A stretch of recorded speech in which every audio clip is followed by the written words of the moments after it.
বহুত দিনৰ আগৰ পুৰণা ঘৰ এটাত আহিছোঁ। যিহেতু ইয়াত কিবা ভূত আছে বুলি ভয়ো লাগিছে। অকলে অকলে আহিছোঁ।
একো দেখি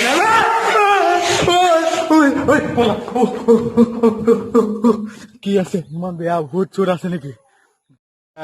চিনি পাইছা আৰু ক'বলৈ গ'লে আমি এনে ভয় খোৱা ভূত এটা ভিডিঅ' বনাইছিলো আৰু ক'বলৈ সঁচা কথা ক'বলৈ গ'লে এইজনে ভূত জমাইছিলে। যিহেতু আমি অলপ ভয় খোৱালো আৰু এয়া চাওক আমাৰ কাৰেং ঘৰত আছো। আমি একচুৱেলি কাৰেং ঘৰত আছো। এয়া কাৰেং ঘৰ, যিহেতু এয়া কাৰেংঘৰ হয়। আৰু আপোনালোকে নিশ্চয় এদিন হ'লেও আমাৰ শিৱসাগৰত আহিব ফুৰিবলৈ আৰু কাৰেংঘৰ চাব, এনজয় কৰিব। আমাৰ দৰে অকণমান ফূৰ্তি ফাৰ্তা কৰিব, ভাল লাগিব। যিহেতু এয়া চাওক আমাৰ কাৰেংঘৰত যি আমাৰ ৰজা মহাৰাজাই বনাইছিলে। ঠিক আছে গাইজ, থেংক ইউ ভেৰি মাছ। এয়া আমাৰ ভূতজন